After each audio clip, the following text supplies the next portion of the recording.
Javier, buenas noches, ¿cómo estás? ¿Qué tal, José? Un placer enorme estar aquí. Bueno, hoy celebró Cristina, hoy celebró Alberto, hoy celebró el kirchnerismo. ¿Qué pasa con Chile? A mí me parece una noticia verdaderamente espantosa, porque la propia definición que se hace sobre, por ejemplo, candidatos como el caso de José Antonio Kast, o digamos también el caso de Parisi, ¿no? Digamos que se los trata como extrema derecha, no son de extrema derecha. El problema es que Boric es de extrema izquierda, es comunista. O sea, y querer arroparlo como algo razonable hace que estás girando tanto, estás moviéndote tanto a la izquierda que entonces al otro lo pones en una situación extrema que no está. Es decir, ese es el primer punto. Después, o sea, yo, digamos, mientras que estaba acá contigo y con Luis, ahí estaba escuchando algunas de las definiciones. O sea, no, claro, él rechaza seguramente al chavismo, porque quiere una velocidad más rápida, evidentemente. Porque te digo que cuando Chávez estaba llegando al poder era mucho más mesurado de las cosas que estaba señalando recién Boric. O sea, digo, ya ir esa definición contra, digamos, el lucro es no entender cómo funciona el sistema capitalista. Y acaba de asumir, ¿no? Hablando de esto, ¿no crees que ocurra lo del teorema de Baglini, que cuando estás lejos del poder las declaraciones son grandilocuentes y contrasistema, y cuando esté en el poder se va a adaptar un poco al statu quo? Pero acaba de ganar y, digamos, el mensaje que acaba de decir es bien socialista. O sea, a ver, ¿cuál es el rol? El rol de los beneficios es un rol muy importante dentro de la economía. Es lo que determina la asignación de recursos. Suponete que yo tengo dos bienes, A y B, y la gente por algún motivo cambia sus preferencias y decide consumir más de A y menos de B. ¿Qué va a pasar? Va a subir el precio de A, va a bajar el precio de B, y entonces los recursos se tienen que reasignar hacia A. Si vos, digamos, combatís el lucro en una sociedad que cambia, que las preferencias cambian, que la población va cambiando, digo, porque también va mutando su composición, ¿cuál es el problema que vas a generar? Y que no vas a generar reasignación de recursos y la vas a destruir. O sea, o por ejemplo, recién hablaba, por ejemplo, de mejores salarios. ¿Cómo cree que se van a lograr los mejores salarios? ¿Por decreto? ¿Apretando empresas? Digo, nosotros conocemos esa experiencia. Javier, ¿por qué crees que ganó la elección? Mira, hay un libro maravilloso de mi querido amigo y gran pensador chileno, que es Axel Kaiser, un libro que se llama La fatal ignorancia. Y él explica cómo después de la caída del muro de Berlín, digamos, ese experimento horrible, digamos, que mostró lo que es la verdadera cara del socialismo, que es un sistema que siempre fue un fracaso en lo económico, en lo social, en lo cultural, y además tienen el pequeño detalle a sus espaldas de cargarse con la vida de 150 millones de seres humanos a lo largo de todos los lugares donde se lo aplicó. ¿Cuál es el problema que señalaba Kaiser en ese libro? Dice, mira, ellos ganaron la batalla cultural. Ellos quisieron, formaron el Grupo Puebla, discúlpame, el Foro de San Pablo, hoy Grupo Puebla, sí, y desde ahí ellos empezaron a construir con una estrategia gramsciana, o sea, digo, viene de Gramsci, y básicamente ¿qué hicieron? Tomaron la educación, tomaron los medios, sí, y cooptaron las personalidades. Fueron eliminando otras opiniones y... Exactamente, y fueron contaminando todo. De hecho, está todo, digamos, o sea, todo la discusión política en todo el mundo tiene formato de izquierda. De hecho, vos fíjate que tomá cualquiera de los partidos, digo, en donde vos quieras, y tienen puntos del manifiesto comunista. Bueno, ahí estaba en la coalición. Hablando de esto, la política argentina también, Javier, está en un momento cumbre. Digo, ayer veíamos a Máximo Kirchner, al presidente Fernández. Quiero compartir con vos una frase para ver tu opinión respecto al pensamiento del gobierno en este encuentro tan pero tan particular.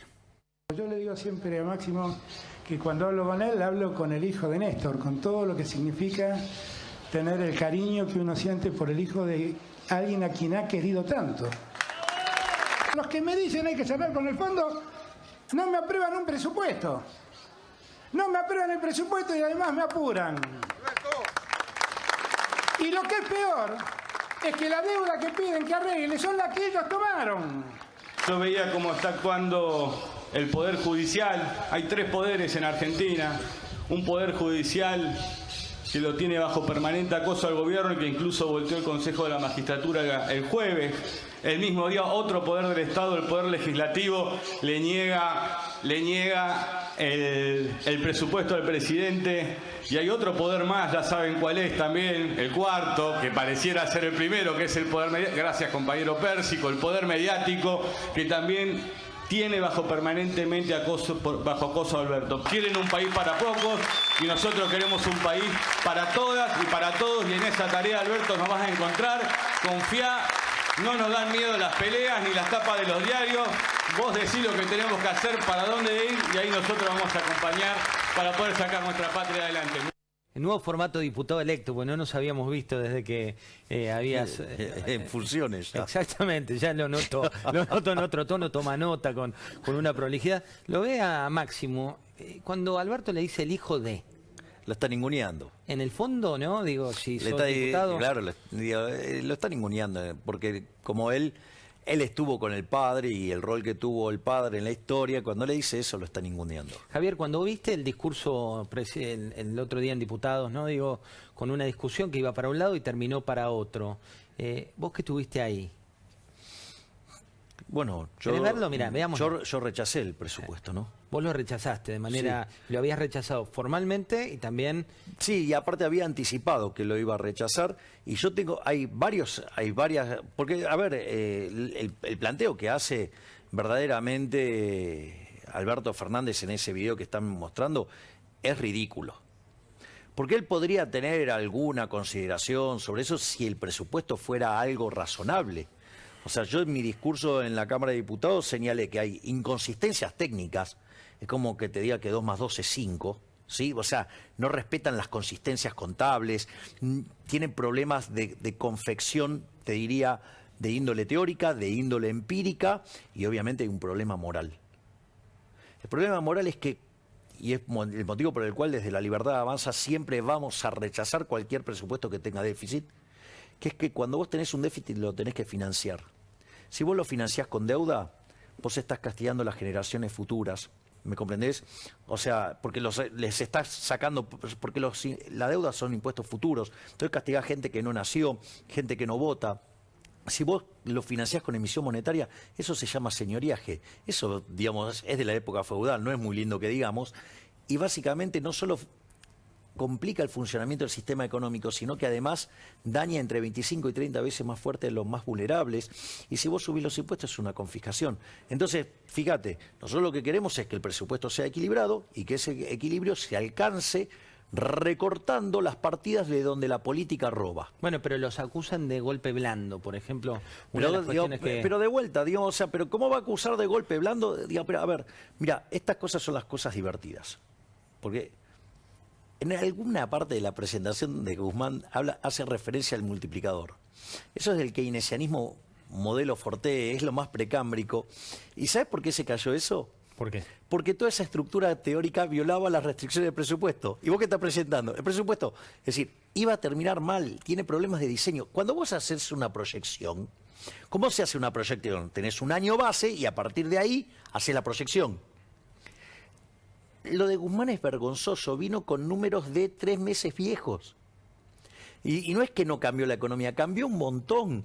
Es más, vos sabés que quedó tan obsoleto el presupuesto, bueno, ni que hablar de su idea del tipo de cambio a 103 para este año, cuando en el paralelo está a 200. Mirá, algunos lo bautizaron Van Gogh. Sí, claro, sí. Era un dibujo tremendo, pero sí, siempre últimamente vienen siendo dibujos los presupuestos. Está bien.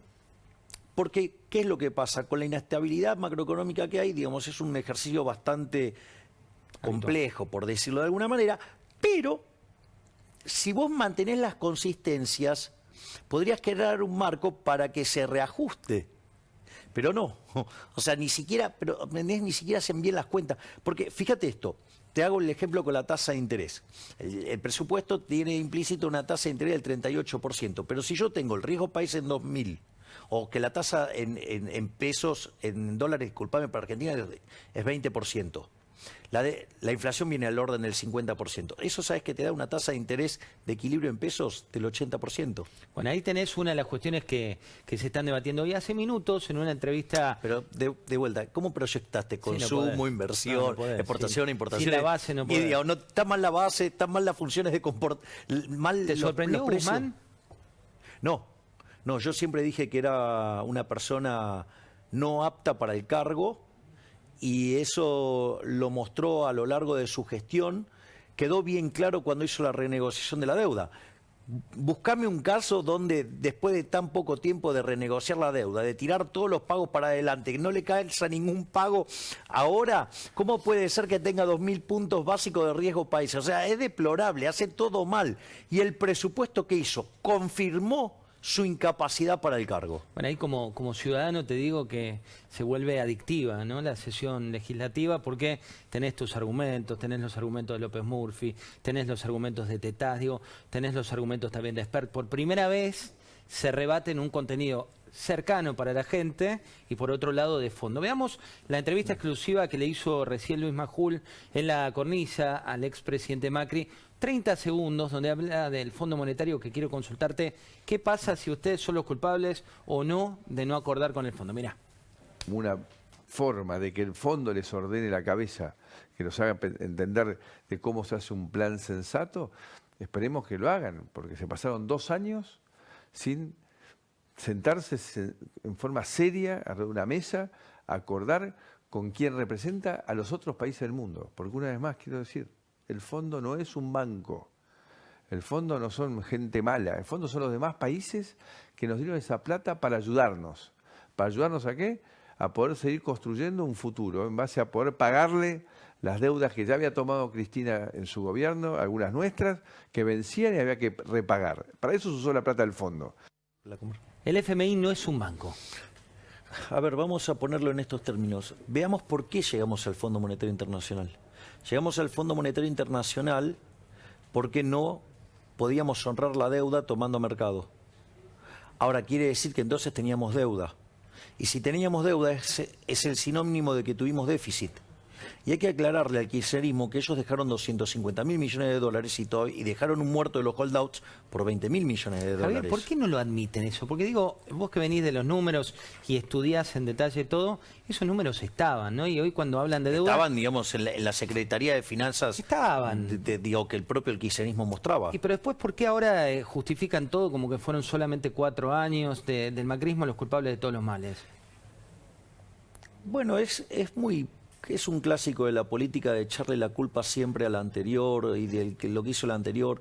Es decir, es como que vivimos en una sociedad, digamos, yo creo que ya ni los adolescentes son así, es de preadolescente, estar echándole la culpa a los demás, no hacerse cargo.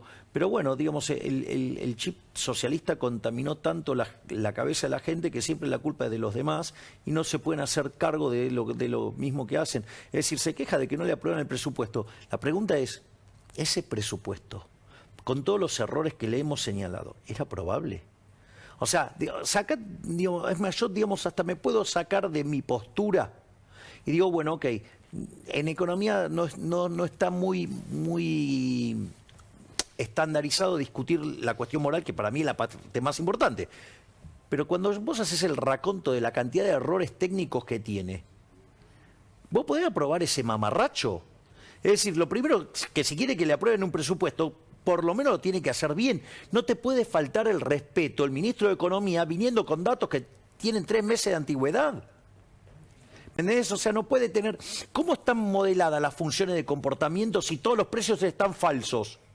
Es decir, te habla de una inflación del 33% cuando, digamos, la inflación viene corriendo al 52% anual.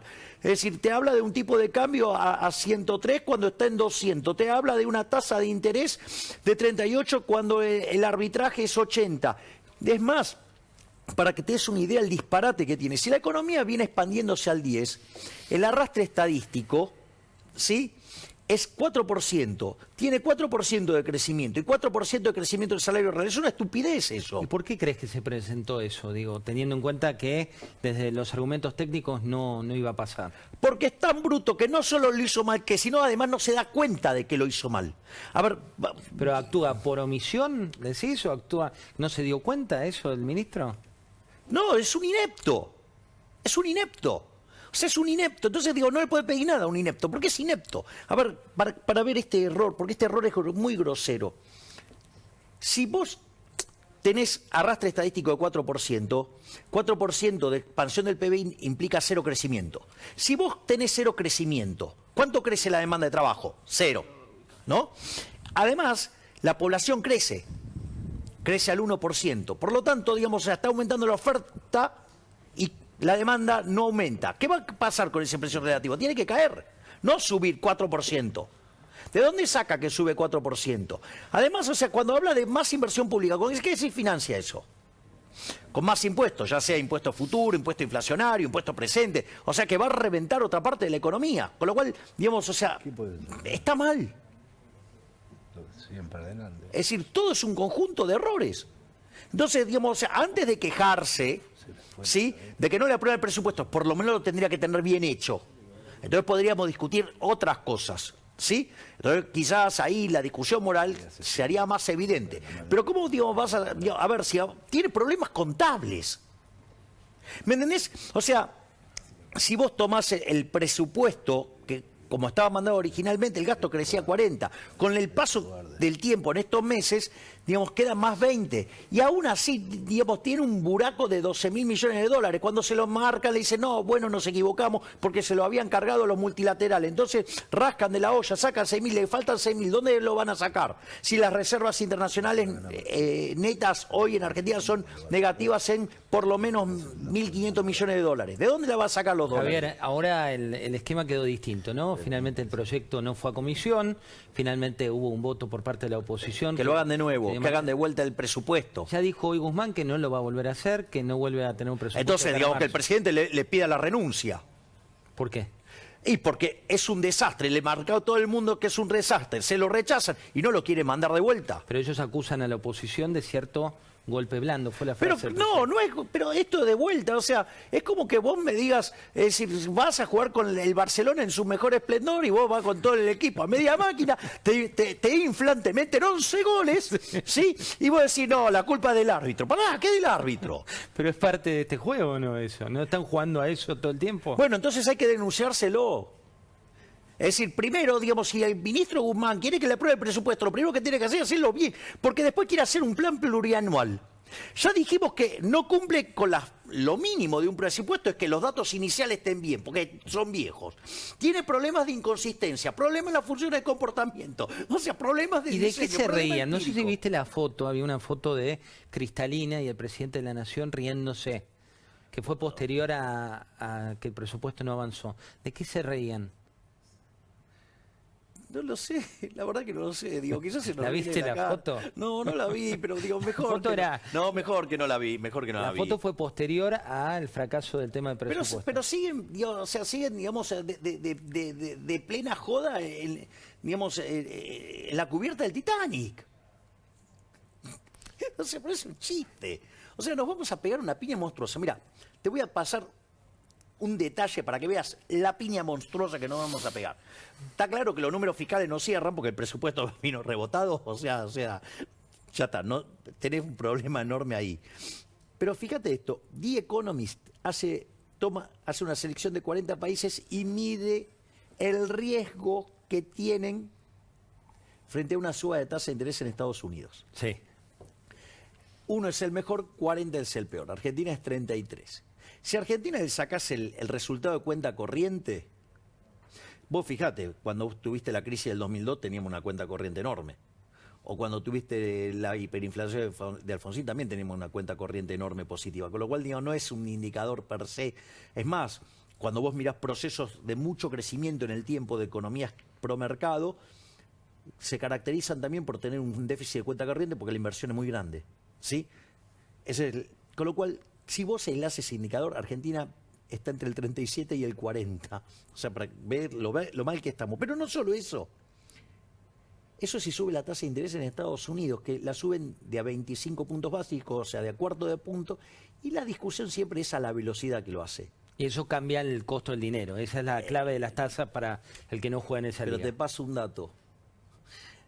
El riesgo país, con lo que hace el oficialismo, sube muchísimo más, es muchísimo más Subió de disparatado. manera directa. Claro, sí. Entonces digo, no necesitas que te puede subir te la puede bajar la tasa de Estados Unidos si querés. Digamos, Pero no pero te la piña es afecta. igual porque a vos la tasa sigue siendo cada vez más alta porque vos sabés lo que es escuchar las declaraciones de los que defienden la economía por parte del oficialismo, por poco te hablan de default abierto. O sea, es una cosa verdaderamente disparatada. Te das cuenta que están jugando el juego de la gallina, ¿viste? Los que van manejando. Sí, sí. Están haciendo ese juego con el Fondo Monetario Internacional. ¿Por qué? Porque Argentina es un insolvente. Argentina para pagar tendría que tener superávit fiscal primario, no lo tiene. Argentina tendría que tener voluntad de pago, no la tiene. Y el Fondo Monetario Internacional tiene un muerto enorme. Está guardado ahí. Ya está en nuestros estudios Hugo Alconada Mon, uno de los periodistas más prestigiosos de la Argentina, sin duda un lujo que nos vamos a dar en unos minutos.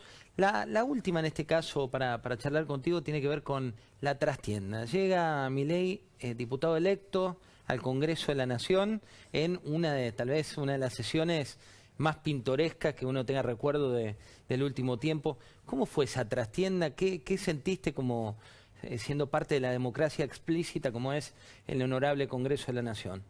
Lo vivo con mucha responsabilidad, en tanto que ahora esto pasó a otra dimensión, ¿no? Porque Me gusta ahora que cambiás los tonos. no, pero es que digo, a ver, ahora no es Javier Milei, economista, dice lo que se le da la gana. Sí, ahora sos parte. También hay una cuestión de que estoy representando al 17% de los ciudadanos de la capital federal.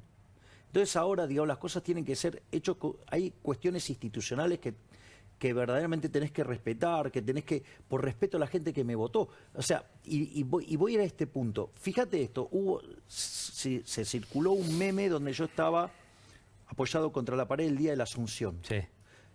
O sea, y digamos con un gesto bastante complicado, por decirlo de alguna manera. En realidad, después se conoció la foto que se ve que yo, digamos, estoy apoyado en la pared y hay gente que sabe de mis problemas con la espalda. Entonces, claro, Que vienen de hace mucho tiempo. de hace mucho tiempo. Sí. O sea, de la época que jugaba al fútbol. O sea, estamos hablando de hace más de 30 y pico de años. Entonces, ¿qué es lo que pasa? Por respeto al resto de los diputados que estaban jurando, ¿yo qué hice? Me banqué el dolor y para tratar de sobrellevarlo, me apoyé en la pared. Entonces vos me ves erguido, perfecto, o sea, salvo que me mires de costado, que ves que tengo la espalda apoyada en la pared.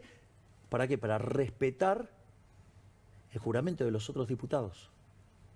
Es decir, es más, si vos te fijás, cuando yo hice el juramento, no me desvié un ápice de la fórmula.